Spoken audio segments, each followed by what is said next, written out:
Hello and welcome to UAT Time within the United Countries special by First Ukraine.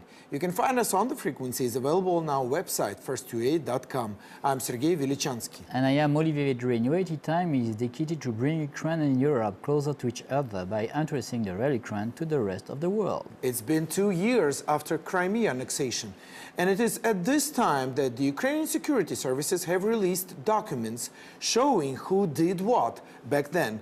Was that a betrayal, annexation, occupation, or a sale? Our guest today is Maxim Iali, Senior Research Fellow at the Ukrainian Institute of World History. Welcome. Welcome. Thank you. Thank you very much for stopping by. And actually, in the Kyiv Post, there is a good recap on things that took place in Crimea back then. So, what do you think? What did happen back then? Was that a sale by the top government officials, or was that a negligence, or what do you think? What was it? Well, I'm not sure, and definitely think that it was not a sale. Okay. But from another point of view, as you know, last week's top news, the transcript of the meeting of the Security and Defense Council shows that time the government officials were not ready for that things, because there was so-called vacuum of power. Yanukovych just escaped, and they were not just ready, I suppose, to take such responsibility, to react in appropriate way. Yeah, I think for me, the government in those times was very weak, and I think Putin took an opportunity to take Crimea back. Only. Exactly. Well, it's. I've read an interview. Well, first of all, in those documents that the security services released, we see that some of the officials wanted to use force, and some said, "Let's not do anything because we're going to lose." Then I read another interview of a general staff chief back then. Well, he was right prior to the revolution as a general staff, and he was fired because he didn't want to use the force on Maidan. He said that even in January of 2014, there were already a lot of information about the things that took place in Crimea, and they had sent about 300 paratroopers there. They had kind of tried to be prepared to take some actions, but they didn't get an order to do so. And he says that we had the strength to keep Crimea, to not let it go. But as you say, they never received the order. Yes. Well, they never received the order. There is plenty of information of different officials, especially during last few weeks.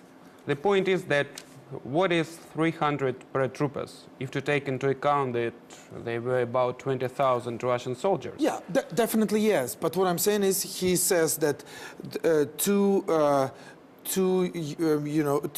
battalions were prepared already, but they never got the order. But remember, in those times, if we see some reports, in these reports you can find that for the Ukrainian army, they have only 6,000 soldiers in capacity of fighting. About 5,000. 5,000? Yeah. I talked about 6,000, I saw 6,000. In total, actually. Yeah, in total, 6,000 for all Ukraine. Yeah, and besides that, already there were reports that a lot of Russian troops were concentrated on the border with Ukraine. Yes. So it was very dangerous to weaken the border. And as we can see from that scripts also, that Western so-called friends of Ukraine strongly advised not to do anything. Okay. That's nobody true. can show for 100%. That's true, but of course, true. there was just about 3 days. Most of the experts you underline a very interesting fact that in those time the army had to secure the borders of Ukraine. And that's, I think, the first key point. The second key point is that, yes, Western countries advised to Ukraine to do nothing, to avoid a war. And the third point is that this government was weak. Yes, and nobody wants to take such responsibility. Yeah. Well, Besides, we should take into account that there were about 15,000 Ukrainian troops they concentrated, and no, 18, if I'm not mistaken, 18,800, and In Crimea. in Crimea, but 15,000 stayed there after the annexation. so So we're- they betrayed Ukraine. We're yeah. talking about people that, were friends with the families of the soldiers of Russian army for many years. Most of those people were born in Crimea, so they never even identified themselves necessarily as Ukrainians. And so for them, it was not a big choice to. But another point, because it's very important what you said. Yes, some of them, they stayed in Crimea. Okay. But we know that a large part of them, after the annexion of Crimea, the Russian government sent them to other part of the Russian Federation. Because nobody likes traitors. Yeah. Yeah. If you And betray one, they send them in Siberia. yeah. Nobody likes Yeah. traitors. You have to choose a camp, right or left. Exactly. So do you think that the government, the Ukrainian government, did everything they could in that situation, given all the things that, they had to use and they had the influence they had? Well, definitely not. If I can see the results, yeah, because it was already obvious when the process was launched. It was very short period of time to make decisions, and at least they could, when they saw already when Russian troops started blocking military units, and to give order to go to continental Ukraine to save weapons, especially I suppose it concerns ships we lost, because Yes. there was during few weeks that show, I would say, and we lost a lot of ships, the majority. We could at least retreat them to Odessa.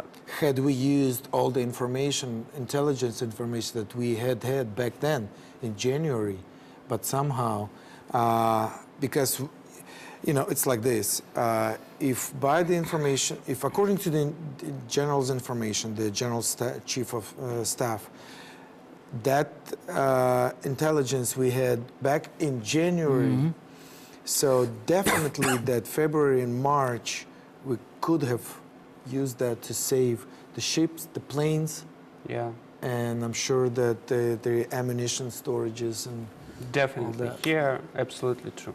Yeah, But it's a question, I suppose, to the Minister of Defense that time, because even due to different investigations, many soldiers and officers were ready to act, yeah.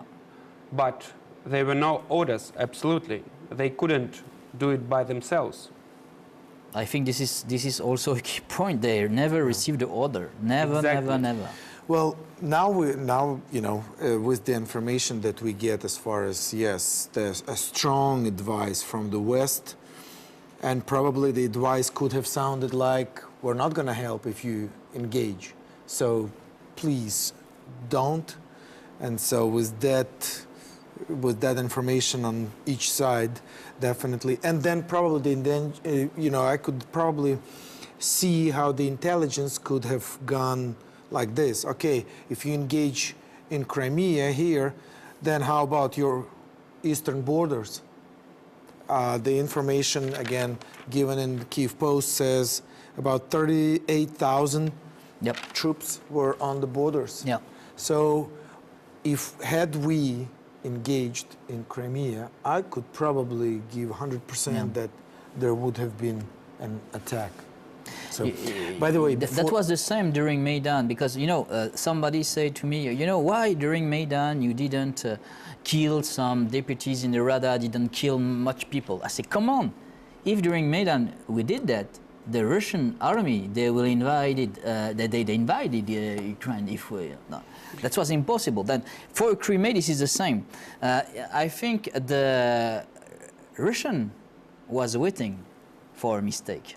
Yeah, and even from that documents released, there is information that even during that meeting of Security Council, the head of Russian State Duma, Naryshkin, called to Turchinov and threatened him that if you do anything wrong and any actions, Russian soldiers would be in Kiev. Okay. So definitely these threats. I can just see all the pressures that they had. Before we go on, I want to let you know that we are on Facebook. So if you find time and after watching our program, find us on the Facebook, facebook.com/UAT time, and tell us what you think. So the next question would be, why it is only this past week that the security services and the Defense Council they published the transcripts of the secret meeting 2 years ago. Why do you think so? Well, there is official point of view that they say, as Pashinsky recently said, that we want Ukrainian people to know what was going on, the situation, etc., etc. But definitely, as a political expert, I can definitely say that there are some political reasons. Because, just a week before that, they were just scandal, I would say, political scandal in Verkhovna Rada, when they tried to resign Yatsenyuk government, and they failed. And of course now, when coalition split, that Batkivshina and Samopomich left. So there are now talks about still a new coalition, new government. And of course, most of all suffered of this publishing is Yulia Tymoshenko. Because her point of view on that, her speech on that meeting was that we shouldn't do anything to provocate Russia. And of course, she is one of the candidates to the prime ministers, definitely. And of course, definitely, this transcript would do nothing good, so to say, to her image. You are right, Maxim. I think the reason is internal policy, but also external policy. Internal policy because of what's happened 1 week ago. And an external policy to show to the Western country that Ukraine is really on pressure with Russia. Russia put the pressure on Ukraine. And I think Ukraine wants to show to the Western country, come on, we really did our best to avoid the war. And please stop the pressure on us. Because look at what we did. We lost Crimea because you said to us, don't go to war. Then I think this is also a message for Western countries. Probably. Diplomatic message. Well, and as a result, actually 2 years, these days, we're talking about a couple of weeks ahead of us as well, but back to 2 years ago, that's when all the things were taking place. And I would say it's about good time to try to evaluate what did Russia gain with that chunk of land, with that good chunk of pie that they had stolen from their brothers. They call us brothers, so good for them. So what did they gain and what did they lose? What do you think? Well, I suppose we should differentiate 2 points just. What Russian as a state gained or lost, All right. and Kremlin, I mean Mr. Putin, the president. If to take internal situation and what Putin gained, so definitely during these 2 years, he managed to consolidate the population of Russia around him. Yeah. If you take, for example, public opinion polls before 2012 elections, well, it was about 50% plus minus 5% of support. So official results were 63% he gained, he won. Well, and during last year and a half, his ratings were about more than 80%, not lower than 82. Yeah. So he personally, at this point of view, gained, because this external threat, the image of external threat for Russia. But of course, from the point of view of economy, for common citizens of Russia, they definitely lost.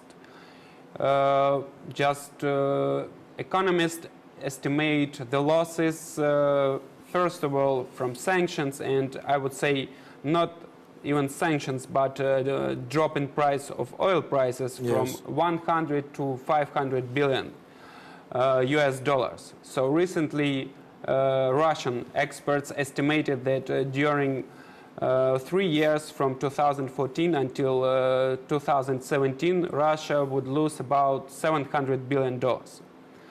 But another point of view, definitely Russia lost its image. Yeah.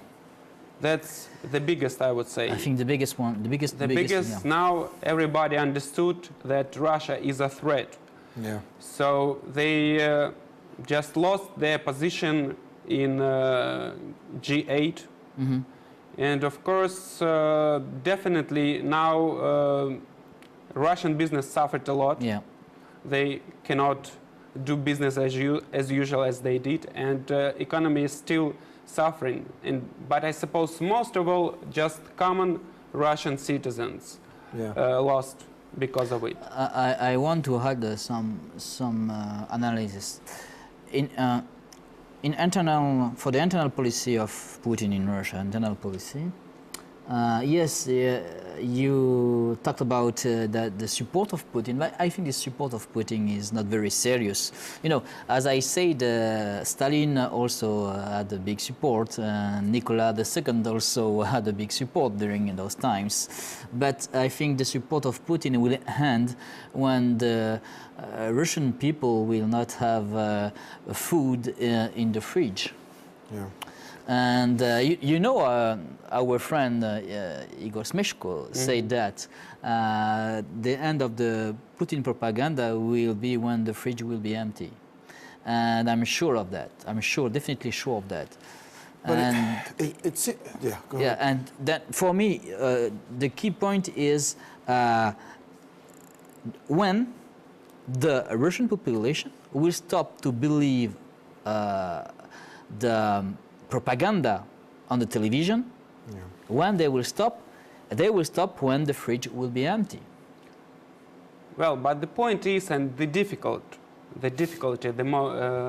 is that there are no alternatives for the most of population. Of course, young population can search internet and have another point of view. Yeah. And we should also stress that it's Russian mentality. Still, the level standards of living are higher than in 1990s, and it will not happen, unfortunately, in the nearest just 1 or 2 years. You know the Russian history. You know the Russian history very well. Sure. Very well. I know you are brilliant. You know, when the Bolshevik took the power, there were very few. And you know that the history of Russia is always the same.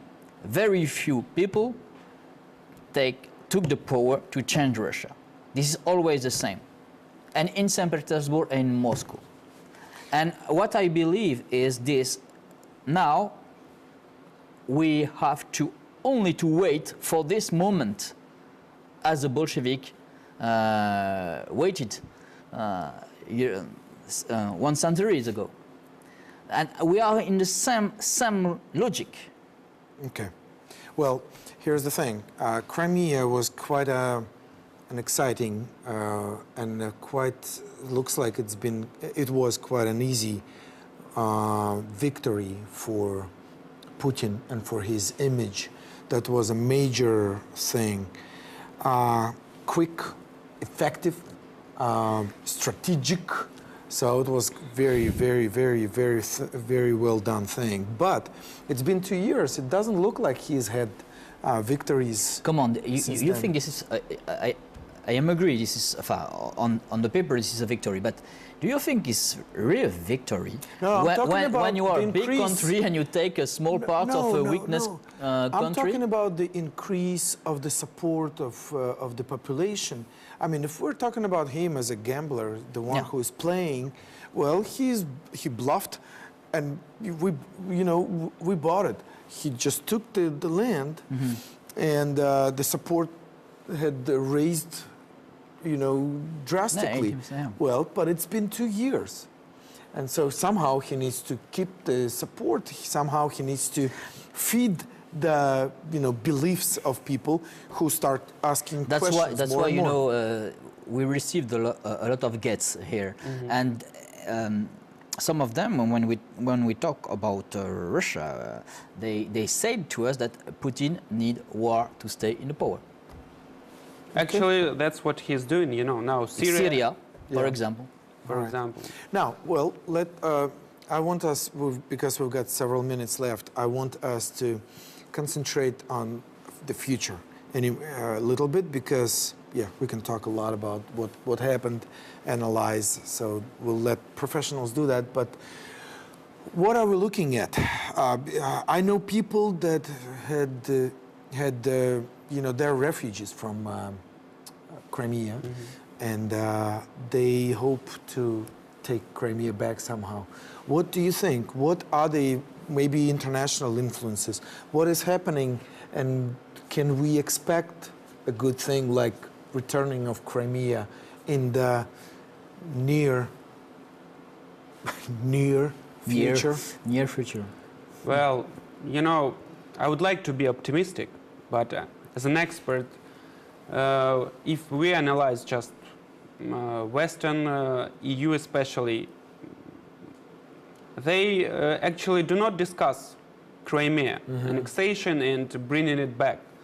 Now, even if we analyze Minsk agreements, there is nothing said about nothing about Crimea. Absolutely nothing. So even the ambassador of US just yesterday said that Crimea still is one of the key points of US-Russia relationships agenda, and they remind it constantly. But firstly, the point is, and the aim of EU and US, to stop conflict in Donbass, to stop war there.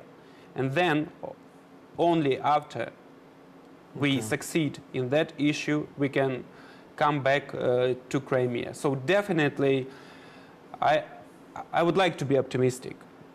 But as an expert, I don't think that it's the key issue of the nearest future. Until Putin is there in power, that would be very difficult to manage. Until Putin is in the Kremlin, that will be impossible to take back Crimea. Definitely. Okay. After Putin, maybe, but with Putin, nothing. And I think that Putin will do an exchange, give back Donbass, and please, I will stay in Crimea. Yeah, actually, most experts, even when the conflict in Donbass started, of course, the first aim was just after the victory in Crimea to split just 10 oblasts of Ukraine, so-called Novorossiya project.